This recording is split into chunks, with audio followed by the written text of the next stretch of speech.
Hi mga paps! Welcome back sa ating for today's video. At ngayon naman po ay gagawa tayo ng backdrop balloons. Naimbitahan po tayo para mag-ayos po ng backdrop para po sa 60th birthday ng aming lolo. At ito na nga mga paps, kung napansin nyo po kanina ay gumawa lang po o nagpakupako lang po ako kanina ng mga kahoy. Kumbaga pang dagdag design lang po kasi po wala pa akong gamit. Kumbaga nandito lang po ako sa bakasyon. At ito nga po ay kumukuha lang po ako ng mga dahon ng anahaw. At ito naman po rin ay gagamitin ko para pang design. At yan gagawin ko naman po ditong style ay yung parang pamaypay po. Tapos yung taga-video ko naman po ay nilayasan ako at napapagod na daw. Ito na nga mga paps, bali gugupitin ko lang po siya ng hugis puso. Bali yung mga ganitong design po ay ginagamit na rin po noon sa mga bangsal-bangsal. Yung sa damara po, pagka may mga kinakasal, ginagamit po ito lagi. At pagkatapos ko pong magupit yung mga anahaw, ay dumiretso na po kami sa location kung saan po kami mag-aayos ng backdrops. At sinama ko naman po yung pinsan ko at saka yung kapatid ko. Sabi ko nga po kanina, wala po akong mga gamit, kaya po yung mga kortina na lang ni mama ang pinagtatanggal ko doon sa may bahay niya. Ay hiniram po muna at ikakabit ko rito. Tapos ito naman pong backdrop na kahoy ay hiniram ko lang po sa church. Ay nakita ko po doon sa may likod, hindi naman po ginagamit kaya hiniram ko na po muna. Ito na nga mga paps, bali yung kapatid ko po ay nagsimula ng ano ba naman yung aso na yan? May aso po kasi binato, tinangay yata yung ulam nila. Ano ba yan? Nung kapitbahay namin. At ilang minuto po akong lumipas ay kinabit ko naman po yung mga green leaves dyan na mga hahaba. Hinalbat-halbat ko naman po doon sa may kapatid ko. Nakita ko po kasi andun sa may bodega niya ay sabi ko na nga, hiramin ko na nga lang muna ito at makipang design. At ito na nga mga paps, bali yung mga unang lobo po na ikabit ko na po dito sa may taas. Bali yung pagpapalobo po ng balon sa iisang sukat lang po muna siya dun sa may una. Tapos parang magta-toppings na lang po tayo dyan ng mga maliliit na lobo. May mga techniques po na ganito, yung iisang sukat lang siya tapos maglalagay ka na ng maliliit sa huli. Tapos meron naman po yung mix kumbaga na maliliit tsaka malalaki sabay ng ipapalobo kumbaga. Pero yung mga ganong style po ay medyo mahirap po yun kasi kakain po siya ng oras. Pero ito po, isa po sa pinakamadaling paraan para kumbaga po makapag-ayos tayong mas mabilis. At ito na nga mga paps, bali na ikabit ko na rin po yung mga dahon na pinaggugupit ko kanina.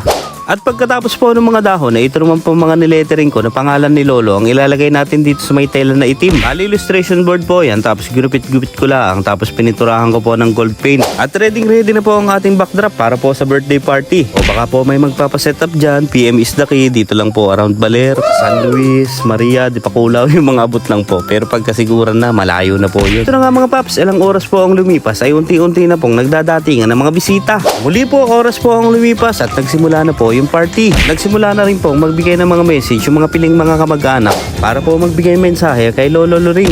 Habang nagbibideo-video po ako nahagap ng camera itong napakasarap na ito ay sabi ko mamaya kay naabangan ko hindi naman na kami nagkita. Bale nangyari po yata dito ay ayon sa aking pakikinig. Habang nagseseremonya ay sinurprise po yata nila si Lolo. Parang si Lolo yata ay nagsasabi doon sa mga anak niya na maganda daw ang birthday ng kanyang kapatid. Ay tapos kumbaga po ini-ignore lang naman nila tita yung mga sinasabi ni Lolo. Tapos bandang huli po ay napakabongga naman po ng kanilang prepare para sa birthday ni Lolo. At ito nga mga paps, magsisimula na rin po yung kantahan ng Happy Birthday.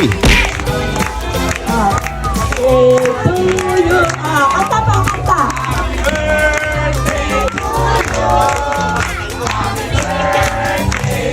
Kailan mo iipan lang, iipan.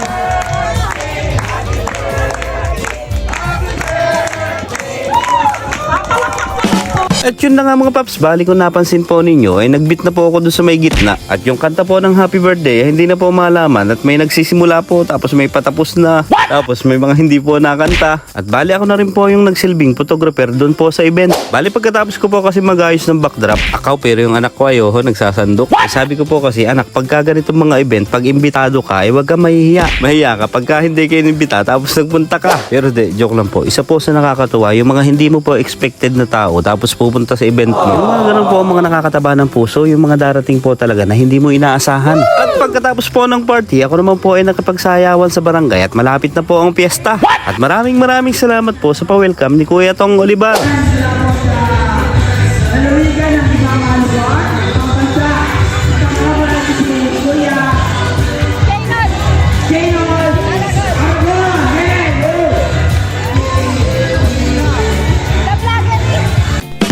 At habang kami po ay nagchat-chat ng aking napakagandang ninang, shoutout po muna natin yung napakababait natin mga star senders. Maraming salamat po sa 100 star ni Miss G. Doctolero, Miss Vivian Pay, Ninang Nini, Miss Lady Nur Jauhari, Miss J. Maria Angeles, Ma'am Presi de Padua, Miss Angel Likay, Miss Nel Cave, Joshua Radali, GV Global, Mr. Noel Ibaw. At yan po ang ating for today's video mga paps. Muli po, sana ay nagustuhan ninyo. Happy birthday po ulit Lolo Loring. Maraming salamat po. Tsaka po kay Tita Lisel, kay Tito Lars Maraming salamat po sa inyong tiwala para po mag-ayos ng backdrop. Muli po, maraming salamat po sa inyo mga paps. 50k na po tayo.